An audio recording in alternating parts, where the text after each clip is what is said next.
Somewhere in the highlands of Java, almost exactly on the equator, there is an apple tree heavy with fruit.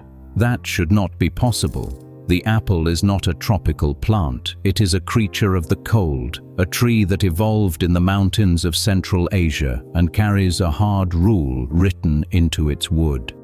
It needs winter. Without a long stretch of cold, an apple tree will not wake up properly in spring, will not flower in unison, and will barely fruit at all. And yet, here it stands, in a country that has no winter, dropping ripe apples onto warm volcanic soil. I have spent years following the strange routes that food takes across this planet, and the apple may be the greatest escape artist of them all. This is the impossible geography of the apple. Over the next 20 minutes, we are going to chase this one tree into the places it has no business growing. We will stand in an equatorial orchard, in a Himalayan desert, on a Saudi mountain, and along a border where two countries technically at war passed apples between them under armed guard. We will find out exactly how the tree cheats its own biology to survive in each of them. And we will meet the man who first discovered where the apple truly came from. A man who understood this fruit better than anyone alive, and who then starved to death in a prison cell. Stay with me, because the further this tree travels, the darker the ground gets. But before we go anywhere, you need to understand the rule the apple is breaking, because every stop on this journey is really a story about beating one single law of nature. That law is winter itself. In autumn, an apple tree does something deliberate. It shuts down. Its buds go into a deep sleep that botanists call dormancy, and they will refuse to open again until the tree has counted enough cold. Growers measure that cold in chill hours, the number of hours the tree sits below roughly 7 degrees Celsius across the winter. A normal apple variety needs somewhere between 800 and 1,000 or more of those chill hours before it will trust that winter is truly over and it is safe to bloom. Scientists have even traced the mechanism down to a specific gene that has to be switched off before the buds will break in spring. If that cold never comes, the tree never gets the signal. It blossoms in confused dribs and drabs across months, sets almost no fruit, and fails. This is why most of the warm half of the planet should be completely apple-proof. Roughly speaking, the apple belongs to the temperate world, the band of cold winters, and nowhere else. Remember that rule, because from here on, every grower you meet has found a way to break it. Our first stop is the place we started, the island of Java, in Indonesia, and the twin towns of Malang and Batu. The apple arrived here in the 1930s, carried by the Dutch, who then ruled the islands. The trick that makes it work is altitude. Even on the equator, climb 700 to 1,200 meters up a volcano, and the nights turn genuinely cold, and that swing between warm days and cold nights is just enough to imitate a thin winter. But cold nights alone are not enough, so the farmers do something that would look like vandalism anywhere else. They strip the leaves off the trees by hand, branch by branch, tens of thousands of leaves, tearing the tree bare to force it into a false autumn. Robbed of its leaves, the tree panics, drops into dormancy, and then bursts back into bloom on the farmer's schedule rather than nature's. Done right, it can be made to fruit twice a year. For decades, it built an entire local economy, a place where Indonesian families drove up the mountain to pick their own apples in the tropics. But the apple's grip here is slipping. As the climate warms, those crucial cold nights are vanishing. In the town of Batu, apple production has collapsed from more than 140,000 tons in 2007 to around 23,000 tons by 2020. And the number of trees has fallen from nearly 10 million in the early 1990s to roughly 2.5 million. The first impossible orchard on our map is dying, killed by the very heat it spent 90 years outsmarting. Now follow the equator around the world to the highlands of Colombia and the mountains of southern Ethiopia, because here growers found a second way to cheat. If you cannot give the tree a real winter, you can hand it a chemical lie instead. Plant breeders developed special low-chill apple varieties, trees like Anna and Dorset Golden that need only 200 or 300 chill hours instead of 1,000. Then the growers go further. After stripping or stressing the tree, they spray it with a compound called hydrogen cyanamide, sold under the name Dormex, which chemically jolts the sleeping buds awake all at once and tricks the tree into believing a hard winter has come and gone. It is effective and it is dangerous. Hydrogen cyanamide is toxic and treated as a probable carcinogen, and some countries have banned it outright. With this toolkit, Colombian growers near Bogotá, almost on the equator, can pull cyclical harvests off trees at altitudes where snow never falls. In the Ethiopian district of Chencha, apples were introduced by missionaries only in the 1950s, and for poor mountain farmers, a tree that can be tricked into fruiting became one of the most valuable cash crops they had ever held. A fruit of the cold north had become a lifeline on the warm mountains of the Horn of Africa. So the apple can be forced to grow almost anywhere a clever farmer is willing to lie to it. Which raises the real question: where did this stubborn, adaptable tree actually come from? And the answer takes us to the single most important orchard on the planet, and to one of the darkest stories in the history of science. Travel to the mountains above the city of Almaty in Kazakhstan on the old spine of the Silk Road. The name of the region itself means father of apples. Here grow wild forests of a tree called Malus sieversii, and modern genetics has confirmed what these forests really are. This is the birthplace of the apple. Nearly every apple you have ever eaten, every variety in every supermarket on earth, descends from these wild Kazakh trees. Silk Road caravans carried their fruit west thousands of years ago. Horses ate the apples and scattered the seeds along the trade routes, and from this one mountain range, the apple conquered the world. The man who first understood this was a Russian scientist named Nikolai Vavilov. In the early 20th century, Vavilov traveled the globe building a theory of where our crops were born, and he correctly identified these mountains as the cradle of the apple. He devoted his life to one mission: collecting and protecting the seeds of the world in order to end famine forever. And here is where the story turns.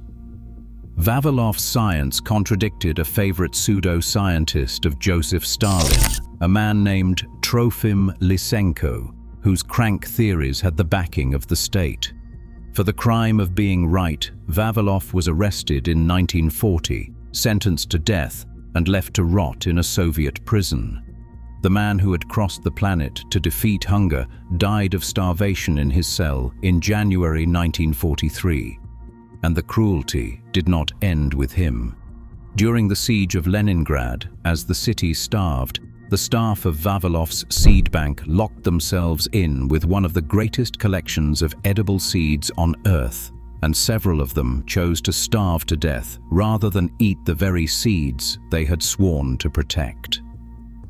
The apple has a birthplace, and that birthplace is wrapped in one of the quietest tragedies of the 20th century. And today those wild forests are themselves vanishing, with an estimated 80% of the wild apple woodland around Almaty already cleared or degraded, the original genetic library of the apple thinning out year by year.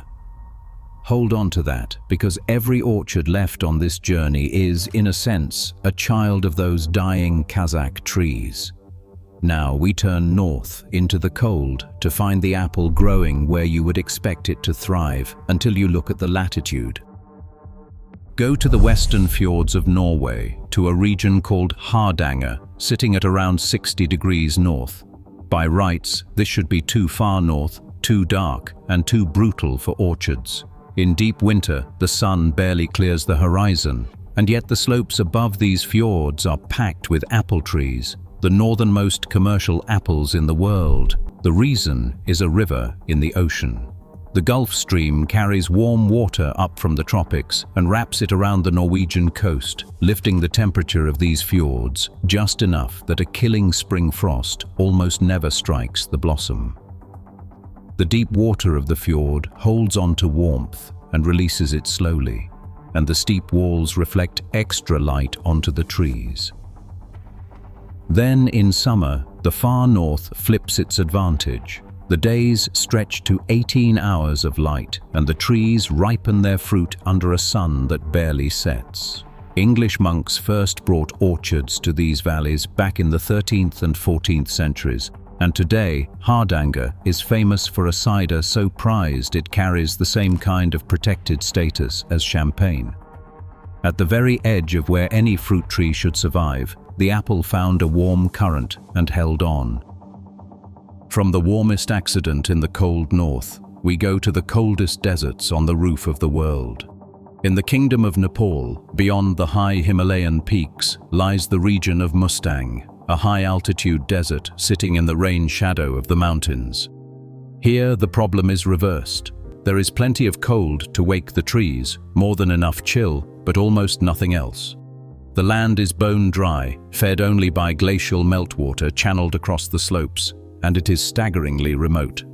The apples of Mustang and the district of Jumla are some of the best in Nepal, grown in thin mountain air under an enormous sky. But here the dark story is not war or politics, it is waste. For years there were no proper roads and no cold storage, so the only way out for the fruit was on the backs of mules or on a rare flight, and vast quantities of perfectly good apples simply rotted on the ground and along the roadsides before they could ever reach a buyer. A country growing some of the most remarkable high-altitude apples in the world still imports well over 100,000 tons of cheaper apples from China and India every year, because its own mountain harvest cannot get down the mountain in time. The apple conquered the Himalaya and then got trapped there. Now we go somewhere the apple truly has no right to be at all. The desert kingdom of Saudi Arabia. In the southwest of the country rise the Sayar Mountains near the city of Abha, the wettest and coolest corner of an otherwise merciless land. Up on these high terraces, where winter temperatures can drop to around 6 degrees and a little rain actually falls, farmers grow apples, peaches, and grapes in defiance of the sand below. The cold of the altitude supplies the chill. But the deeper story of Saudi farming is the story of water and of who pays for it. Desert agriculture in the kingdom has long been propped up by enormous government support, by subsidies, cheap fuel, and the pumping of ancient groundwater that took tens of thousands of years to accumulate. This is the same model that once turned the desert kingdom into one of the largest wheat exporters on earth, before the rulers realized they were draining irreplaceable aquifers to do it and reversed course. An apple grown in the Arabian highlands is a small monument to that bargain. A temperate fruit standing on top of a desert, kept alive by water the country cannot truly spare. If you are still with me this far up the mountain, take a moment to subscribe, because this channel exists to follow exactly these kinds of hidden trails, the strange and buried history inside the things we eat. We are about to cross the most dangerous border on the entire map. Travel now to the Golan Heights, a high plateau seized by Israel from Syria in 1967 and annexed in 1981, though most of the world still considers it occupied Syrian land. Up here in the cool highland air, the Druze villages grow apples, and they grow a lot of them, roughly a third of all the apples produced by Israel. And for years these apples did something almost no other product on earth could do. They crossed a closed border between two enemy states. Beginning in 2005, the International Committee of the Red Cross began organizing convoys to carry Druze apples from the Golan across the Kunitra ceasefire line into Syria. The logistics read like a thriller. The fruit was loaded in the occupied Golan, handed across the line under United Nations escort, moved onto Red Cross trucks that had been driven in from Jordan and were operated by specially hired Kenyan drivers, and finally passed to Syrian trucks on the other side. roughly 1 kilometer of no man's land crossed by apples between two governments at war. The volumes were not symbolic. They climbed from around 5,000 tons in the first year to well over 8,000, and in a single season the operation moved more than 14,000 tons of apples, worth somewhere around $13 million. And the Syrian government deliberately paid above the market price for them. Why would a regime pay a premium for enemy-grown fruit? Because the apples were a political instrument. By buying them, Damascus asserted that the Golan was still Syrian, rewarded the Druze farmers who refused to take Israeli citizenship, and kept a thread of loyalty stretched across the wire. That strange apple bridge across a war finally collapsed when Syria descended into civil war after 2011. For a few years, the safest thing crossing one of the most contested borders on Earth had been a truckload of apples. Stay with the theme of fruit and conflict, because it gets sharper still in Kashmir. The Valley of Kashmir, fought over for decades by India and Pakistan, is one of the great apple regions of Asia. It grows around 3/4 of all the apples in India, and the trade is the absolute backbone of the local economy. By some counts, more than 3 million people in the region depend on horticulture, an industry worth many thousands of crores of rupees, which means that whenever Kashmir is squeezed, the apple is squeezed with it. In 2019, when the Indian government stripped the region of its special status and locked it down, the daily flow of apple trucks out of the valley reportedly crashed from over 1,000 a day to just 30 or 40. Drivers hauling fruit were attacked and some were shot. And the threats are not only political. Cheap imported apples flooding in from Iran and elsewhere, new trade deals slashing the tariffs that once protected local growers, floods, and a dangerous dependence on a single highway out of the mountains all press on the same fragile crop. Here the apple is not a curiosity at all, it is a hostage. Now to the strangest political orchard of them all, in North Korea. The state has built giant apple farms as showpieces of national strength. Near the capital, the Taedonggang fruit farm reportedly runs on trees imported from Italy and employs hundreds of workers. The Kosan farm near Wonsan is said to sprawl across thousands of hectares with automated irrigation and thousands of laborers aiming for tens of thousands of tons of fruit, much of it earmarked for export. But against the backdrop of a country that has known real hunger, the politics of this fruit are brutal. The best apples are funneled to the capital, Pyongyang, for national holidays, delivered by mobilized soldiers, while the provincial laborers who built and tend the orchards may see none of it. Officials have reportedly been punished as a matter of party discipline for the crime of letting the elite crop spoil. One of these showcase farms sits close to a Kim family residence and is ringed by anti-aircraft defenses. An orchard guarded like a military base, growing fruit most of the country will never taste. I should be clear that every figure out of North Korea comes from state media and official tours and cannot be independently verified, which is itself part of the story. Even the apple here is partly propaganda. And that brings us to an orchard that does not exist at all.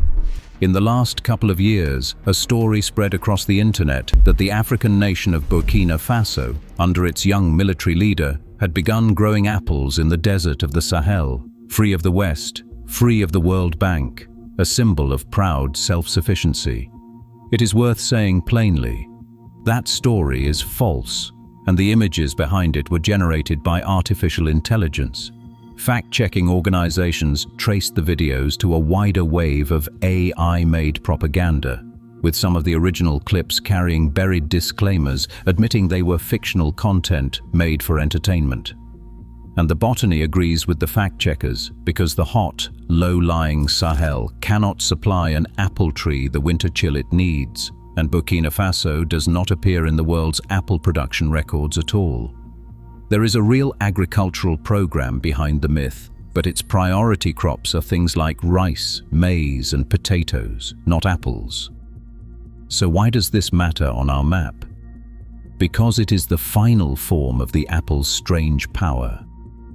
We have watched this fruit used as money, as a lifeline, as a weapon of statecraft across a war zone. Here it becomes something new, a piece of pure fiction, an apple invented out of nothing to sell a political fairy tale. The impossible apple had finally been grown in the one place it truly cannot survive, inside Almaty. Step back from the map for a moment, and there is one last force that ties all of these orchards together, and it is the reason you can eat any of these apples at all. The apple you buy in the depth of winter was very likely picked many months earlier. The technology that makes that possible is called controlled atmosphere storage. By sealing apples in chambers where the oxygen is dropped to a sliver of normal levels and the temperature and humidity are precisely controlled, growers can put the fruit into a kind of suspended sleep, holding it fresh for the better part of a year. Combine that with the fact that the northern and southern halves of the planet harvest in opposite seasons, and the apple effectively becomes available everywhere, all year, forever. This is the quiet machine behind the global apple, and the country that now towers over that entire trade is China, which alone grows close to half of every apple on Earth, reshaping the world market in a single generation. The wild trees of Kazakhstan have been spread, sold, frozen in time, and traded into every corner of the planet. So let me take you back to where we began, to that apple tree standing in the heat of the Javanese highlands, dropping fruit it was never built to bear. That single tree contains this whole story. The cold that it craves and has been tricked into forgetting, the Kazakh forest it secretly descends from, and the man who found that forest and starved for the knowledge, the deserts and the war borders and the propaganda farms it has been carried into by people who needed it badly enough to break the laws of nature to get it. We think of the apple as the most ordinary thing in the world, the plain fruit in the bowl on the table. It is anything but ordinary. It is one of the most well-traveled, most fought over, most quietly impossible plants our species has ever carried with it. If you want to keep following the hidden histories buried inside the everyday things we eat, then subscribe and stay with me, because the next ordinary thing on this table has a story just as strange.